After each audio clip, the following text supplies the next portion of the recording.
No es así, que no hay ningún marcador genético que se haya encontrado para la conducta suicida. Habréis oído que hablar de ello pues, incita a cometerlo. Bueno, pues esto es absolutamente falso. Hablar de una manera responsable reduce de manera significativa el riesgo de suicidio. La decisión de quitarnos la vida no es para llamar la atención, ni muchísimo menos, ¿no? La comunicación puede tener esa función. Tenemos nuestro análisis funcional, que es donde tenemos que apoyarnos principalmente, ¿no? Pero en realidad esto no es querer morirse, esto es querer dejar de sufrir. Si me pasa algo, quiero que sepáis determinada cosa, ¿no? Ya veréis cómo todo se soluciona, ya he pensado yo la manera de arreglarlo todo, ¿no? Este tipo de verbalizaciones y que nos puede llevar a decirle, bueno, ¿y qué has pensado? Quizás estés pensando en quitarte la vida, ¿no? Y no pasaría nada por preguntarlo, todo lo contrario. Le daríamos ese permiso a la persona y la persona podría darse a sí misma ese permiso también para hablar de ello y para verbalizarlo más directamente. Comentarios como no valgo para nada, esta vida es un asco, estaríais mejor sin mí, soy una carga para todo el mundo, toda mi vida ha sido inútil, estoy cansado de luchar, ¿no? Estas son expresiones que podemos verbalizar muchas veces sin que haya una ideación suicida, pero que pueden ser significativas. Como ya tenemos decidido que nuestra vida va a tocar a su fin, pues de repente aumentan conductas de riesgo, porque ahora me atrevo, porque ya tengo decidido que mi vida va a terminar, ¿no? En usar frases vacías, en decir lo bonita que es la vida, lo bonito que es el sol, lo bonito que es todo, y es un claro ejemplo de todo lo que no hay que hacer en una intervención de este tipo.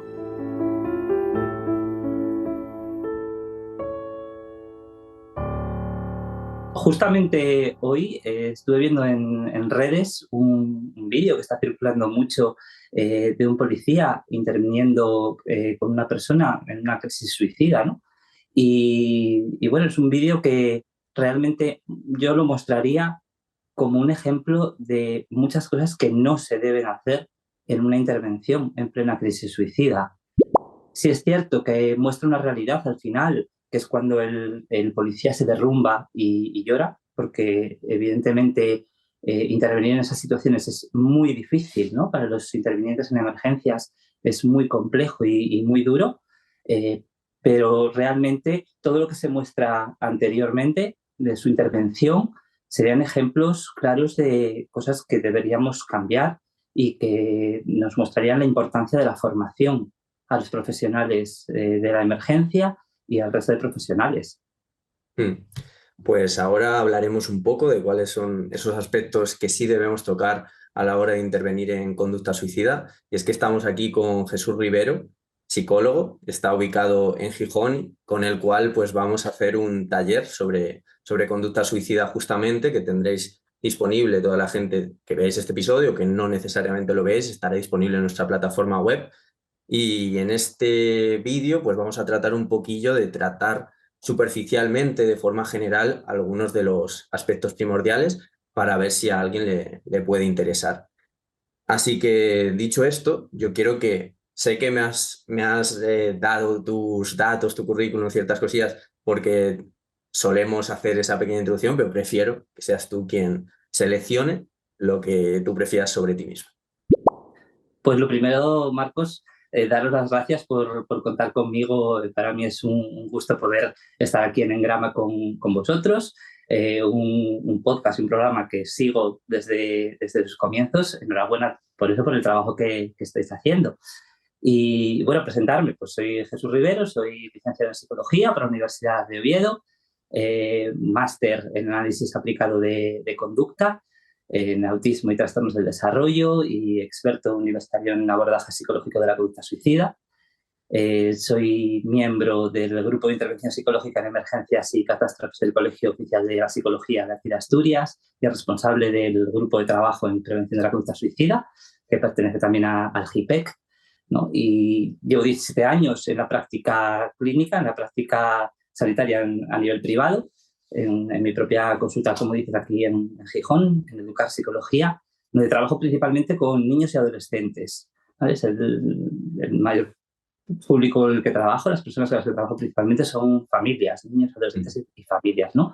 Y realmente eso no quita para que también intervenga en conducta suicida, porque también se ve en esta población, evidentemente, ¿no? Y a partir de ahí, pues miembro de unas cuantas asociaciones, como por ejemplo, con respecto a la conducta suicida, tengo que destacar Papageno, que es una asociación de profesionales, ¿no?, en la prevención y posvención de la conducta suicida, y algunas otras de análisis de conducta, etcétera.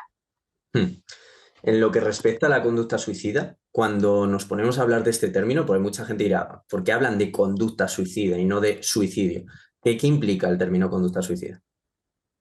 En primer lugar, entender qué es una conducta, qué es un comportamiento, ¿no? Porque clásicamente, pues, y sobre todo pues, desde modelos más biomédicos, ¿no?, se ha entendido como un síntoma o como una patología en sí mismo, ¿no? Y realmente es un comportamiento que pueda correlacionar con otras problemáticas y otros problemas psicológicos, como clásicamente puede ser con la depresión, y de hecho hay muchos modelos explicativos de la conducta suicida en torno a la depresión, ¿no? Tenemos que entenderlo como un comportamiento y como una conducta. Y esto es fundamental para nuestro abordaje posterior también, no como un síntoma de algo más.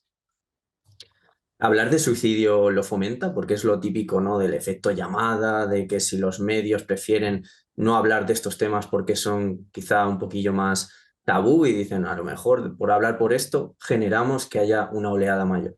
¿Es así? No. Si hablamos de forma responsable de suicidio, evidentemente esto no lo va a fomentar, ¿no? Tenemos el famoso efecto Werther, ¿no?, que es ese Mm. efecto llamada, ¿no? Pero por otro lado tenemos el efecto Papageno, que de ahí la asociación que te nombraba antes, ¿no?, adquiere el nombre de este efecto, que es justo lo contrario. Y está muy demostrado que hablar de suicidio de una manera responsable previene la conducta suicida, de hecho, ¿no? El poder expresar, el poder hablar de aquellas cosas que son importantes, de cómo es esa conducta suicida, tener esa información adecuada, disponer de recursos también de ayuda, ¿no? El generar ambientes seguros donde se pueda hablar de ello, donde las personas que tienen ideas, por ejemplo, sobre matarse, sobre quitarse la vida, ¿no? Es importantísimo. El generar estos espacios también es algo que los terapeutas debemos aprender a hacer, es una habilidad muy importante que debemos aprender a hacer, ¿no? A generar ese clima de seguridad que nos permite y que sobre todo permite a las personas poder hablar libremente de ello, porque es un tabú, no deja de ser un tema muy tabú. Y en el momento en el que la persona que está pensando en la posibilidad de quitarse la vida, ¿no?, que sería una decisión totalmente errónea, pero una idea que puede estar ahí, se siente libre para poder expresarlo y poder hablarlo, porque, bueno, con quien está, bien sea de una manera formal, como podemos ser los psicólogos, o como pueda ser cualquier otra persona cercana, por ejemplo, una amistad o un familiar, un profesor en el instituto, por ejemplo, un compañero de trabajo, ¿no? Eh, si puedo sentirme libre de hablar de ello, eso estamos generando un efecto de prevención también. Mm. Hablabas de recursos. ¿Qué recursos así se te ocurren un poco de orientación o recursos gratuitos a los que la gente pueda acceder, más allá de que luego quien se lo pueda permitir, pues a lo mejor puede ir ya por la terapia privada o directamente por la vía pública a través de la seguridad social? Bueno, el principal que tenemos ahora mismo es la línea 024, Mm. ¿vale?, la línea del gobierno de atención a la conducta suicida. Ha sido un pasito más que se ha conseguido en ese sentido, ¿no?, que hay que trabajar mucho más en ello, evidentemente, pero tenemos el 024 y el 112, obviamente, ¿no? En casos de crisis, pues tenemos el 112, que es un recurso que vamos a utilizar directamente también, donde, bueno, pues van a desplegar todo lo que sea necesario al respecto. Y después hay muchos otros recursos que se pueden utilizar también, ¿no?, como puede ser el teléfono de la esperanza, por ejemplo, la línea de prevención del suicidio que tienen también en la barandilla, y hay muchas asociaciones también que pueden trabajar en ese tema, ¿no? También, por ejemplo, Papageno, que lo nombraba antes, se puede contactar con Papageno y ahí, a través de ahí, que no se da una intervención directa, así que tenemos grupos de ayuda mutua para supervivientes, para personas que han sobrevivido a familiares que han fallecido por suicidio, ¿vale? Pero sí que se puede orientar a las personas que lo necesiten en esa intervención, en esos recursos puedan tener, ¿no? Y realmente hay muchos recursos gratuitos que están ahora mismo funcionando, pero bueno, los principales siempre van a ser el 024 ahora mismo y el 112. ¿Crees que existe suficiente formación sobre este tema a la hora de, pues, formar a lo que vienen a ser los profesionales y no solo a los psicólogos, sino de diferentes ámbitos? Hablando primero en nuestro terreno, en el de la psicología, ¿no? No sé en tu caso, pero yo cuando hice la licenciatura, a mí no me hablaron de conducta suicida. No, no, no.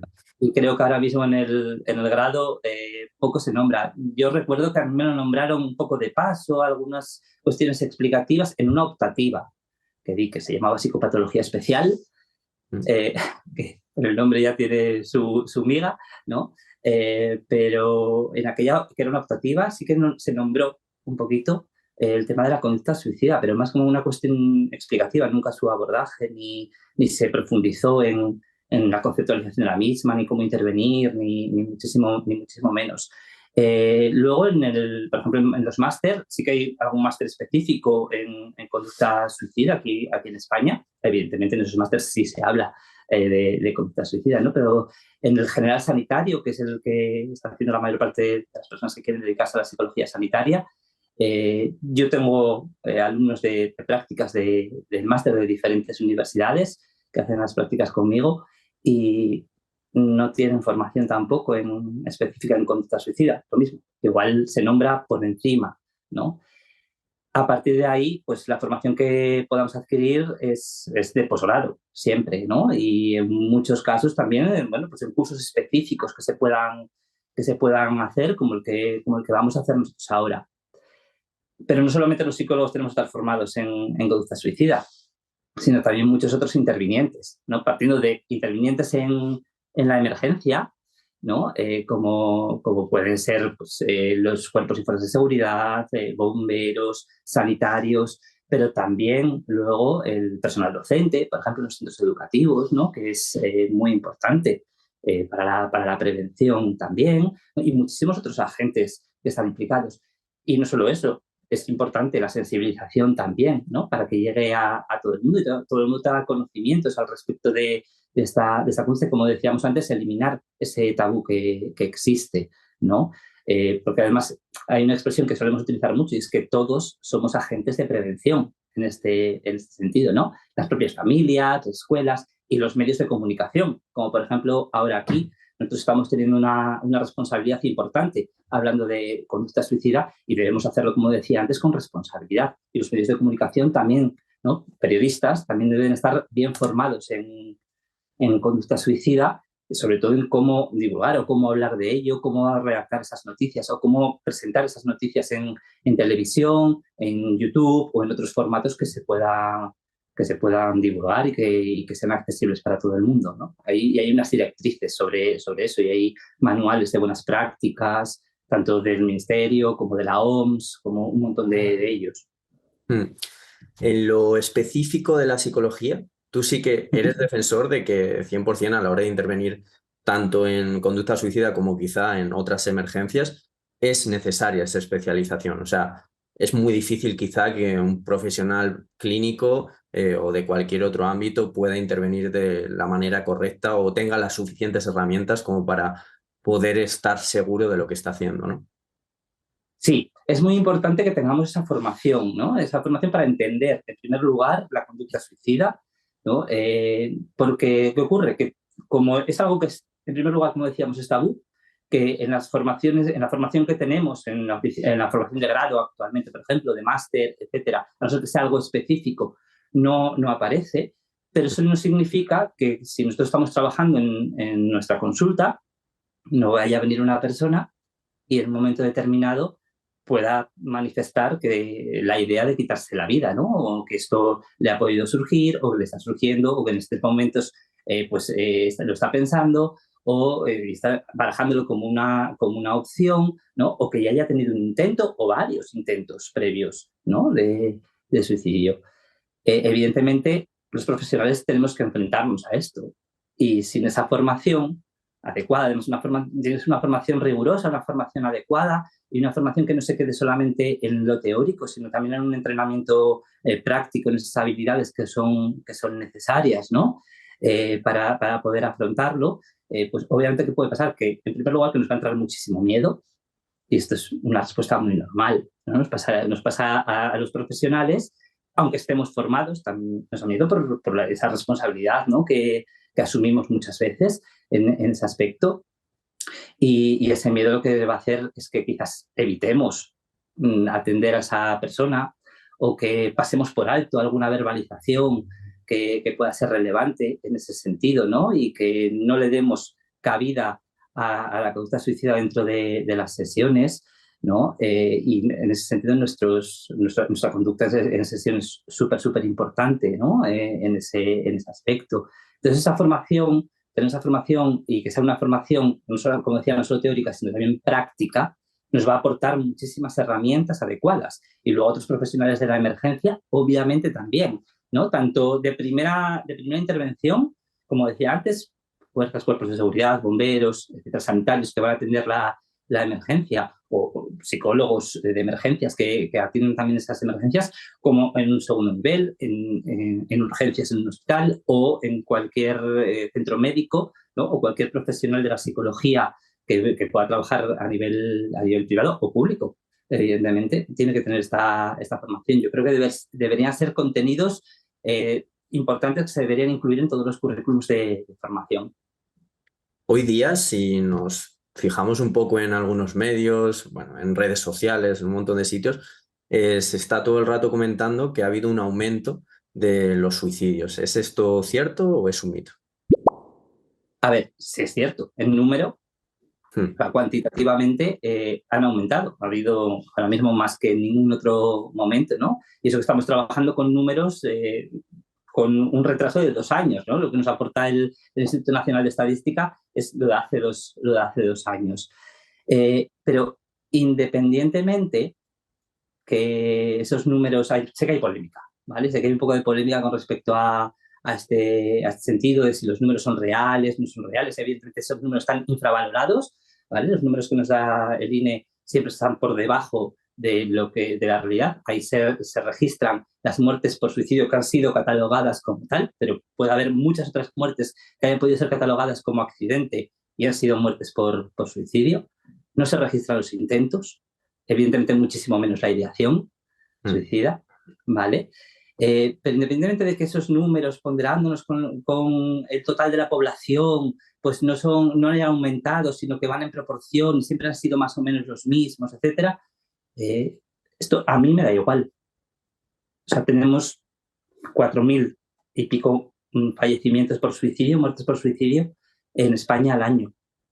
Es un número muy alto de personas, ¿no? Que es tremendamente importante que hagamos algo en ese sentido, ¿no? Y que evidentemente los profesionales podamos aportar en ese aspecto y podamos ayudar a esas personas también cuando buscan ayuda, ¿no? Cualquier muerte por suicidio es significativa. Esto es fundamental y no debe ser un impedimento que sea proporcional o no lo sea, ¿no? Una sola muerte por suicidio ya es muy significativa. ¿Crees que antes podría incluso taparse más el tema de las muertes por suicidio? Probablemente sí, probablemente sí. Claro, por lo que decíamos el tema del tabú, ¿no? Claro. No es algo que sea nuevo, es algo que llevamos arrastrando muchísimo tiempo, Hmm. ¿no? Aunque siempre se ha hablado de conducta suicida, o sea, en la filosofía, en la antropología, en la sociología, en la psicología, desde hace muchísimo tiempo, ¿no? Sí es verdad que a nivel social ha sido un tabú y sigue siendo un tabú importante, y que ahora pues probablemente conozcamos, porque también tenemos más medios para poder conocerlo, ¿no? También tenemos otras herramientas, como pueden ser las autopsias psicológicas, etcétera, que pueden ayudar también a determinar un fallecimiento por suicidio, una muerte por suicidio. Pues obviamente ahora tenemos más números, y aún así se estima que esos números son inferiores a la realidad. ¿Existen datos significativos en lo que respecta a, bueno, diferentes culturas, diferentes sociedades que a lo mejor puedan ser algunas más colectivistas, otras más individualistas, algunas quizá más religiosas, tengan como ese sostén de la fe a la hora de que, bueno, la propia religión suele de algún modo tener bastante tabú el propio tema del suicidio. Entonces, existen bastantes diferencias. Fíjate, dices el tema de la religión, que puede ser un tabú y a la vez también se considera un factor de protección, Claro, ¿no? claro. Evidentemente, porque si esto es pecado, está mal, ¿no? Pues es un factor, y para mí la religión es algo importante, pues obviamente va a ser un factor protector en ese sentido, ¿no? Y con respecto a otras culturas, probablemente hay estudios comparativos, ¿no? En diferentes culturas. Pues, ten en cuenta que según los datos de la OMS, fallecen por suicidio en torno a 800.000 personas al año en el mundo, ¿no? Probablemente haya diferencias, pero yo creo que hace falta mucha investigación también en ese sentido. Y sí, seguramente haya diferencias y existan diferencias, ¿no? En función de la cultura o de la sociedad en la que vivamos. Eso es, no podemos escapar a la cultura en la que vivimos, ¿no? Y habrá esas diferencias, pero ahora mismo no recuerdo, no conozco ningún estudio concreto, pero seguro que haciendo una búsqueda alguno hay, o muchos probablemente, ¿no? Pero también estoy seguro de que hace falta ahondar más en esos temas. Y algunas causas más preponderantes que otras, bueno, causas entre comillas, ¿no? Porque hablamos de, no sé, que puedan ir derivadas de situaciones de acoso, situaciones de estados depresivos. Vale, el problema en ese sentido muchas veces, y este es un error que se comete en muchas ocasiones, ¿no? Mm, Es inferir una única causa a la conducta suicida. mm, Y esto es un problema, porque se considera que el suicidio es multicausal, ¿no? Entendiéndonos como casi cualquier conducta en ese sentido, ¿no? O sea, que no hay una única cosa. Puede haber disparadores en un momento determinado y podemos identificar los disparadores, como puede ser una situación de acoso, vivir en un contexto pues, depresivo, por ejemplo, ¿no? Y hay mucha correlación, hay mucho dato de correlación. Todo lo que vienen siendo los factores de riesgo no dejan de ser correlaciones con respecto a ese factor y la conducta suicida. O sea, ser hombre, varón, es un factor de riesgo, porque fallecen el triple de hombres que mujeres por suicidio, ¿no? mm. El alcoholismo, el desempleo, una separación, problemas psicológicos como puedan ser la depresión, por ejemplo, son factores de riesgo, pero no causas en sí mismas, o no Claro. tienen por qué serlo. Para eso también disponemos del análisis funcional, etcétera, y cosas que nos pueden servir para ir trabajando, pero sobre todo tenemos que buscar, si queremos buscar causas, ¿no? Que va a ser muy difícil encontrar una única, como te digo, y va a haber muchas, tenemos siempre que andar en el contexto y en la historia de vida y de aprendizaje de la persona. Y Mm. nuestro abordaje debe estar centrado ahí también, ¿no? Y no necesariamente solo en toda esa historia anterior, ¿no? Porque los disparadores son actuales y tenemos que tener en cuenta la historia actual y el contexto actual de la persona, que a veces sí es cierto que nos perdemos mucho en la intervención buscando, ¿no? Y ahondando en esa historia y nos olvidamos de los disparadores actuales y del contexto actual en el que está viviendo la persona. Y es algo muy determinante. Vamos a hablar de uno de los mitos, quizá de los más típicos, ¿no? El tema de la ideación suicida, lo típico que se Sí, suele decir de si de verdad lo quiere hacer, no lo va a decir, no lo comunica, lo hace y ya está. el típico mito de quien lo dice no lo hace y quien lo Mm, hace no lo dice, ¿verdad? sí. Pues evidentemente es un mito, ¿no? Como decíamos. Sí es cierto que hay muertes por suicidio, intentos de suicidio que son muy impulsivos, ¿vale? Y que suceden en el momento, ¿no? Y que todo va súper rápido, pero la mayoría de los suicidios y de las muertes por suicidio, o sea, a veces digo suicidio un poco por abreviar, ¿no? Pero bueno, hablamos siempre de conducta suicida o de muertes por suicidio cuando así desgraciadamente ha sido, ¿no? Sí es cierto que hay una serie de señales previas, ¿no? En muchísimos de ellos. La cuestión está en que las personas no estamos entrenadas para detectar esas señales. Y sí es cierto que muchas veces cuando una persona fallece por suicidio, en los familiares pues aparece ese sentimiento de culpa, ¿no? De por qué no me di cuenta, por qué no hice nada más. Pero realmente las personas no estamos entrenadas para detectar esas señales. Pero sí es cierto que existen y que se pueden trabajar, ¿no? Que no siempre son fáciles de identificar. De hecho, hace poquito apareció, yo lo he visto estos días y lo he incluido en la presentación del curso que vamos a hacer, un vídeo precisamente sobre esto, ¿no? Sobre la detección de señales muy interesante, que muestra muy bien esto que estoy diciendo, que no es nada fácil detectar las señales, porque sí que tenemos todas esas señales y están estudiadas y hay todos estos manuales donde nos vienen todas las señales, ¿no? Y que también podremos verlas, pero no es muy sencillo detectarlas en muchas ocasiones. Pero sí es cierto que están ahí. ¿Por qué? Porque siempre entendemos la conducta suicida como en un continuum, ¿vale? En el que partimos de la ideación suicida, pues todas esas ideas de muerte, todas esas ideas ya posteriormente de suicidio, etcétera, ¿no?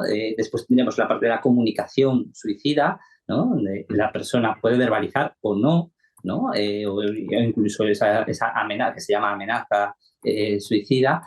Y por último tendríamos la parte del acto suicida, ¿vale? Donde ya pues tendríamos el intento de suicidio o la propia muerte por suicidio. Y todo dentro de ese continuum, que no es lineal necesariamente, porque se puede saltar de un sitio a otro, ¿no? Rápidamente, por lo que decíamos antes, porque puede haber en un momento determinado una conducta muy impulsiva, por ejemplo. En otros casos, pues es algo que se va desarrollando en el tiempo y que la persona va, para entendernos, va rumiando mucho, va masticando mucho, ¿no? Y que lo va planificando, ¿no? Puede existir toda esa planificación del acto suicida, ¿de acuerdo? Y entonces, claro, es complejo en ese aspecto, ¿no? Porque nos manejamos en ese continuum de la conducta suicida.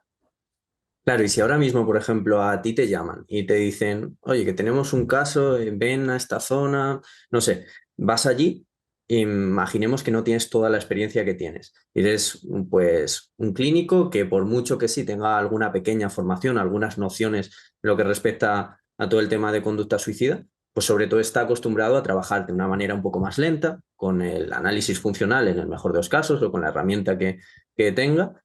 Llega allí y ¿qué hace o qué pautas puedes tú de algún modo, aunque no haya lo mejor, no lo sé, que seguir un protocolo claro, siempre dependerá, pero alguna, ¿qué nos podrías decir? Claro, lo primero de todo, llamar a los servicios de emergencia. Si nos llaman para ir. A ver, esto que me dices es muy hipotético y va a ser complejo. Sí es verdad que en aquellos sitios donde existen convenios en los que los psicólogos de emergencias son activados en determinadas situaciones, sí que van a llegar, ¿no? Y van a poder estar. Sí es verdad también que muchas veces los profesionales de primera respuesta, como pueden ser cuerpos y fuerzas de seguridad, policía, guardia civil, bomberos, etcétera, van a estar ahí y van a estar primero. Y el profesional de la psicología de emergencias quizás esté más apoyando, dando las indicaciones o dando un soporte a ese profesional que ya ha comenzado con la intervención con la persona. En el caso de que nos llamaran a nosotros y que no tengamos mucha formación y que estemos allí, o simplemente que tengamos una persona delante del momento determinado que nos manifiesta la idea de quitarse la vida, ¿no? Lo primero que tenemos que hacer va a ser escuchar. Y esto es algo tremendamente básico, porque de repente nos hablan de esto o nos encontramos en esa situación y lo primero que queremos es que no lo haga, pero que no lo haga ya. Quitarle, ¿no? Para entenderlos, quitarle esa idea de la cabeza lo más rápido posible. Nos centramos súper rápido en que se generen cambios en esa conducta, ¿no?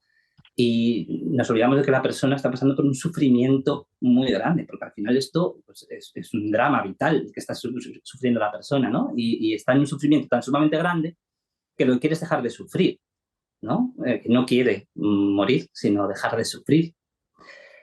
Con lo cual entiende que la única manera de dejar de sufrir probablemente sea la muerte, ¿no?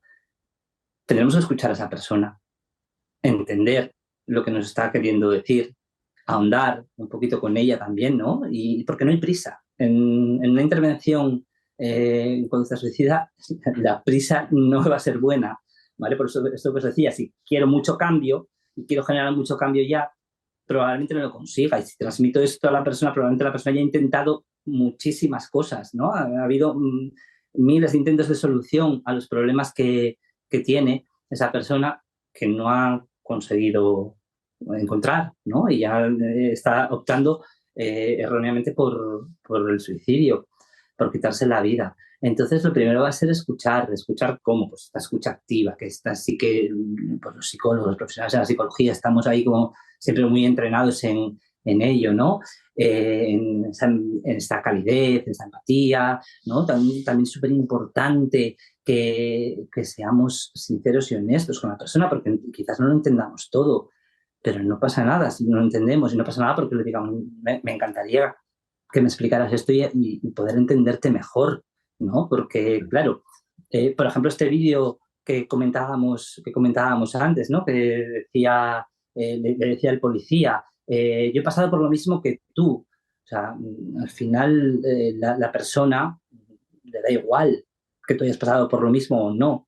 No sabes si es cierto, ¿no? Lo que sabes lo que está pasando ella en ese momento, ¿no? Entonces tenemos que centrarnos en la persona, ganar tiempo, eso es fundamental, y posponer la idea. Muchas veces queremos ya, como decía antes, ¿no? Que esa idea se borre, ¿no? Y que se sustituya por otras, pero lo que vamos a buscar en una intervención en el momento siempre va a ser posponer esa idea, ¿no? Al final podemos dejarlo como una puerta abierta y luego ya trabajaremos, los profesionales que tengan que trabajar con esa persona en ello, pero no ahora. Podemos buscar juntos soluciones. Respecto al vídeo que comentabas, ¿qué más hacía el profesional que podría ser como malo? Pues, por ejemplo, utilizar frases muy vacías. ¿Sabes? Estas frases de la vida es muy bonita, el sol es bonito, como dice el policía, ¿no? Está todo en inglés, pero está subtitulado. La vida es bonita, la vida es bella, el sol es bonito, tú eres hermoso, tú eres bonito, ¿no? Estas frases vacías de hay mucho por delante, etcétera, ¿no? En ese momento para la persona, la vida no es bonita, la vida está siendo horrible, ¿no? Y si el sol es bonito o no, probablemente le dé muy igual, porque entiende que la muerte es la única solución a todo, ¿no? Entonces, claro, ese uso de frases vacías, ¿no? Esto es algo que también debemos eliminar. ¿Qué más aparecía en el vídeo? Pero es que, por ejemplo, con el tema de las frases vacías, claro, ya no a nivel del profesional, que bueno, pues quizás sí que es alguien que debería estar más formado en ello. Pero, por ejemplo, una persona de a pie, si se encontrase con ese tipo de situaciones, claro, es que seguramente es lo que nos suele salir si no tenemos una poca conciencia del asunto, de algún modo decir esas frases que absolutamente, seguramente no sirvan de nada, estén invalidando, ¿no? Un poco su realidad, su sufrimiento.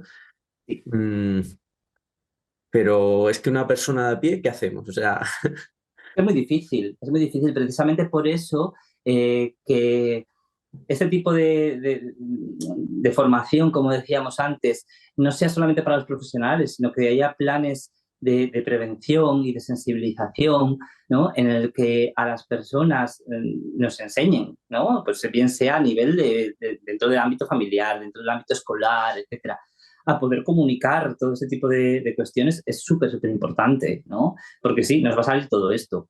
Incluso a un profesional nos puede salir en un momento determinado una frase de este tipo porque están muy arraigadas en nuestra conducta verbal habitual, ¿no?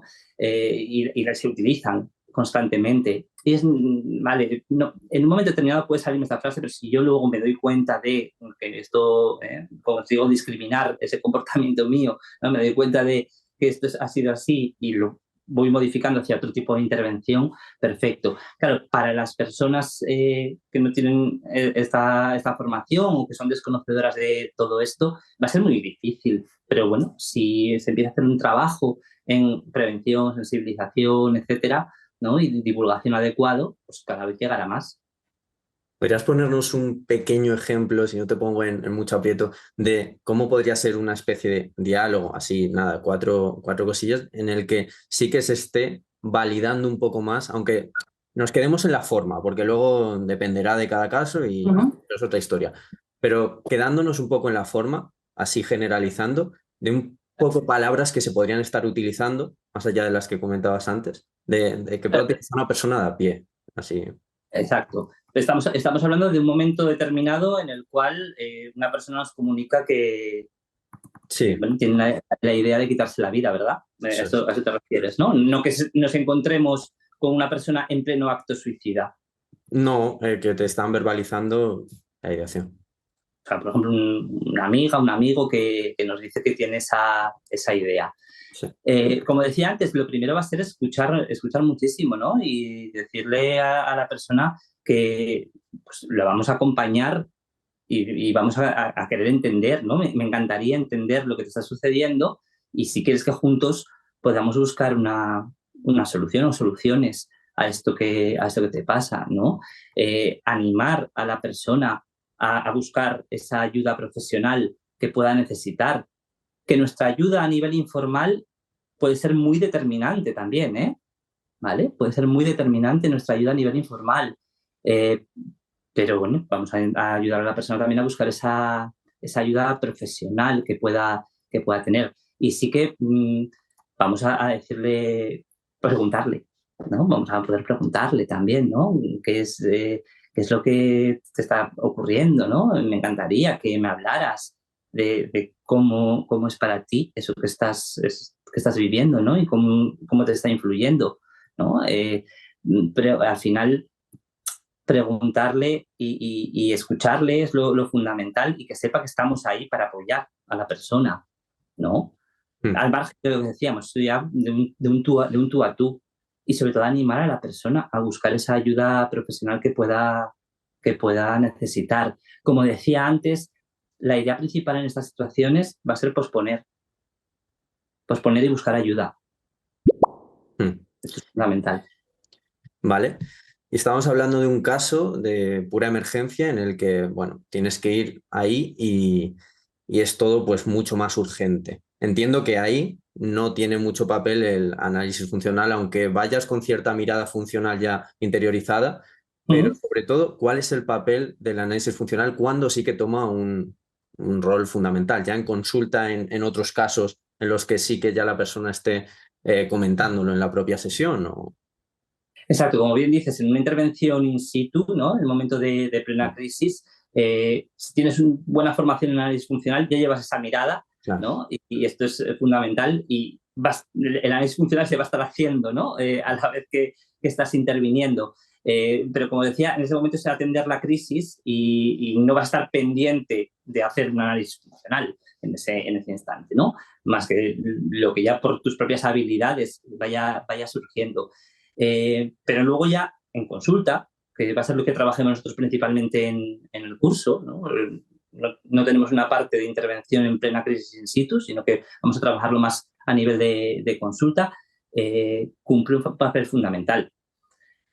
¿Por qué? Porque tradicionalmente cómo se evalúa la conducta suicida ha sido una evaluación muy descriptiva, más fiel al modelo biomédico, toda esa evaluación del riesgo, que es importante, que la podemos hacer, que no es incompatible con lo demás, ¿no? Pero es casi más como voy marcando, pues si sí o si no, cómo, cuándo, dónde has tenido pensamientos, etcétera, un montón de preguntas que están ahí en los cuestionarios, en las entrevistas, etcétera, que sí, que es importante y en algunos contextos es muy necesaria también, como pueden ser los contextos de urgencias, ¿no?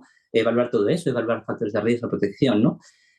Pero al final es todo esto lo vamos a tener que hacer en un contexto, ¿no? Y en el contexto y en la historia de vida y historia de aprendizaje de la persona. Y eso nos lo va a dar el análisis funcional, ¿no? ¿Por qué? Porque nos va a dar una perspectiva muchísimo más comprensiva en esa evaluación que estamos haciendo, una evaluación que es absolutamente transversal durante toda la intervención que estemos haciendo. Ojo, que no es una evaluación que hago al principio y ya, no es esta linealidad, ¿no? De eh, primera entrevista, evaluación, intervención, valoración, etcétera. No, no, estamos constantemente, ¿no? Y además la conducta suicida va a ser un comportamiento que vamos a tener presente todo el rato, ¿no?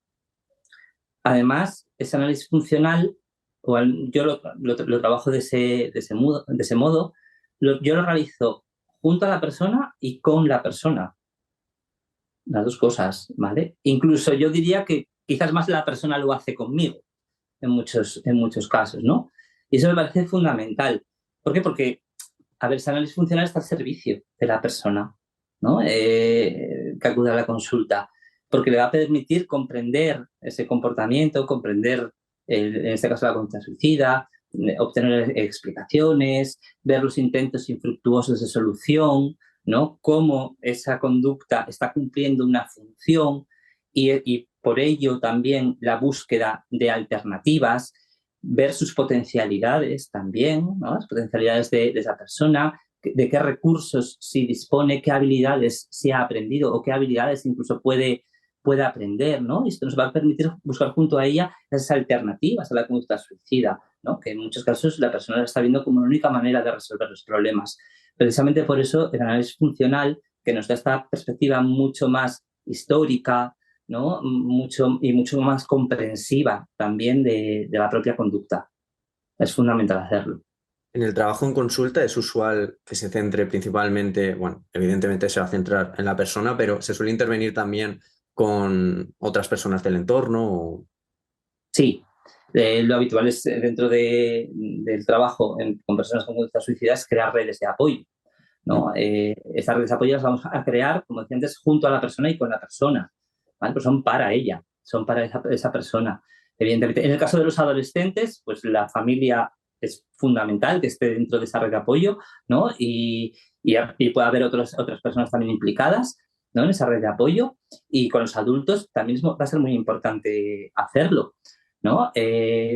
¿Por qué? Porque además la persona va a poder comentar y contar a esas personas lo que les está sucediendo, y nosotros, nuestra labor también va a ser entrenar a esas personas, ¿no? en la consulta, en cómo ayudar a la persona que está en sufrimiento, ¿no? A la persona que tiene esa idea de quitarse la vida, ¿no? Y que por tanto tiene ese sufrimiento tan grande.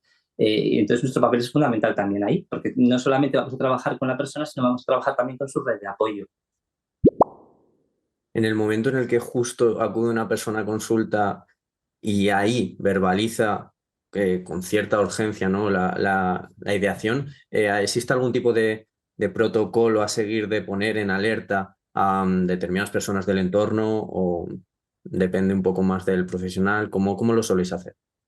Va a depender mucho de la situación y del caso, ¿vale? Está muy bien pactarlo con la persona, hablarlo con la persona, obviamente, ¿no? ¿A quién crees que podemos llamar que pueda estar contigo en estos momentos? ¿Quién crees que podría ayudarte? Porque aunque pensemos que igual pues mi pareja o mi madre o mi mejor amigo, ¿no? Puedan ser la mejor persona para ayudarnos, igual no lo son, igual son otras personas, ¿no?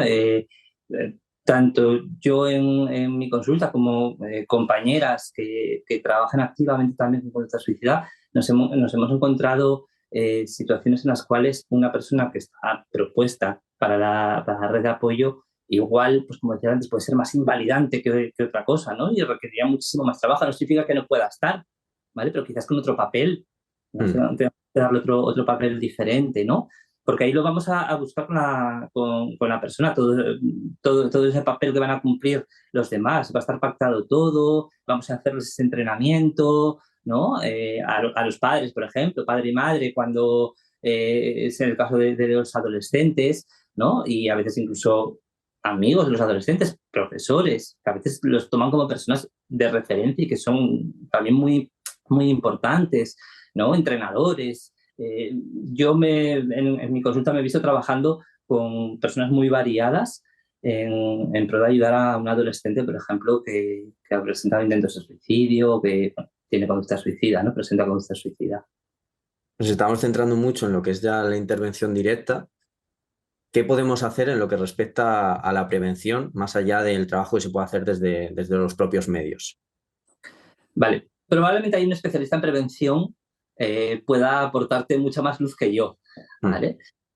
Aunque siempre estamos previniendo, en nuestra intervención también es una prevención, ¿no? Y esto que estamos haciendo puede tener un poquito de prevención también, ¿verdad? Siempre se reclama un plan de prevención, ¿no? Igual que hay muchos otros para otras cuestiones, como pueden ser los accidentes de tráfico, etcétera. también se reclama un plan de prevención para la conducta suicida. Es súper importante que busquemos herramientas preventivas, ¿no? En todos los niveles, ¿no? Desde niveles más universales hasta herramientas preventivas con poblaciones diana, ¿no? O con personas en concreto también. Y ahí hay mucho trabajo que hacer, porque además sí es cierto que hay muchas guías editadas sobre prevención de conducta suicida, por ejemplo, en el entorno escolar. Casi todas las comunidades autónomas tienen la suya. Hay algunas guías editadas también en el entorno laboral. Por ejemplo, nosotros escribimos una en Yes, que es una empresa con la que colaboro, ¿no? Eh, Al final también es muy importante que además de todo esto, ¿no? Que aporta su granito de arena, haya planes y se implementen planes de prevención que estén validados, que se sepa que funcionan, ¿no? Y quizás muchas veces incluso los planes de prevención, no, por ejemplo, en contexto escolar, no tengan que incluir directamente o ser específicos de conducta suicida, porque cuando estábamos trabajando la prevención en otros aspectos, ¿no? A nivel emocional, por ejemplo, pues ahí, incluyendo algún apartado sobre este tema, pues estamos previniendo también la conducta suicida, ¿no? Porque si estamos trabajando resolución de conflictos, por ejemplo, resolución de problemas, ¿no? Habilidades de comunicación, asertividad o muchas otras habilidades que podamos ir trabajando, pues eso también, bueno, pues de hecho muchos planes de prevención, si no me equivoco, en España no hay ninguno 100% validado para público adolescente en colegios, me refiero, ¿no? Y centros escolares para población española, pero sí que hay en otros lugares, sí, y se ha visto que esos planes de prevención funcionan y se reduce el número de muertes por suicidio, ¿no? Entonces es muy importante trabajar en la prevención. Pues Jesús, no sé si hay algún tema que nos hayamos podido dejar que tú consideres oportuno, importante de sacar. Pues ahora mismo, así pensando, creo que hemos tocado un poquito todo, Sí. ¿no? Y sobre todo, pues animar, ¿no? A todas las personas y los profesionales que se formen en conducta suicida, porque creo que es algo muy importante, es algo que debemos luchar para reducir esas muertes por suicidio, ¿no? Debemos luchar para prevenir la conducta suicida y prevenir el suicidio como tal. Y la formación es una parte importantísima, ¿no? Para la prevención, para la intervención, cómo vamos a hacer, y hacer una intervención responsable también es fundamental, porque nuestra intervención puede salvar vidas. Hmm. Dicho esto, simplemente te dejo a ti solo para que dejes un mensaje final para toda esa audiencia que pueda estar interesada en el taller que vas a impartir con nosotros. Cualquier cosa, no sé, les puedes contar a lo mejor qué es lo que van a ver allí, más allá de lo que es el contenido, quizá cómo se va a estructurar, lo que quieras contar. Vale, pues ahí vamos a trabajar desde eh, cuestionar nuestras propias ideas que tenemos ya aprendidas, ¿no? Todas esas reglas verbales que tenemos aprendidas en torno a la conducta suicida, vamos a cuestionarlas mucho.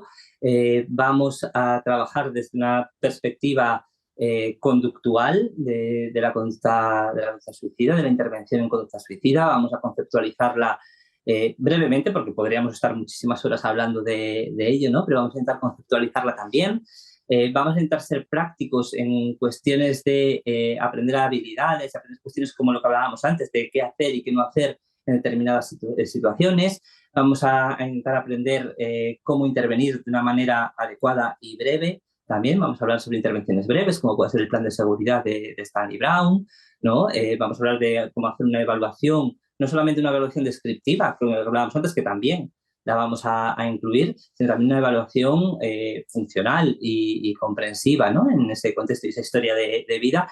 Y voy a intentar pues, aportaros sobre todo herramientas prácticas que comprendáis bien la conducta suicida, porque como os decía, luego nuestra intervención va a ser algo que esté presente todo el tiempo, ¿no? Entonces vamos a intentar que sea lo más aplicado posible. No digo que no habrá parte teórica, que algo tendremos también, ¿no? Y que es importante tenerla en cuenta, pero sobre todo lo más aplicado posible. Perfecto. Además, si la gente se queda con ganas de más, ya organizaremos uno más extenso y quizá presencial, puede ser. De momento Vale, dejamos para este el enlace en la descripción por si alguien está interesado en ello, y a ti agradecerte mucho el ratito compartido y nos vemos muy pronto. Muchísimas gracias a ti, Marcos, y a todos los que formáis en Grama, y solo espero que este curso aporte, ¿no? Aporte a aquellas personas bueno, pues que nos acompañen durante el curso, que por lo menos pues puedan aprender un poquito más sobre conducta suicida, y que nuestras intervenciones como profesionales sean cada vez más responsables, y que todos juntos trabajemos por la prevención. Gracias por ver este vídeo, os dejamos por aquí un enlace a nuestra última formación y por aquí algunos vídeos que os pueden resultar de interés. Si estáis buscando ayuda psicológica, también podéis mirar en la descripción del vídeo, donde encontraréis nuestra web y podréis solicitar asistencia terapéutica de un profesional confiable y que os ofrecerá ayuda psicológica basada en evidencia científica.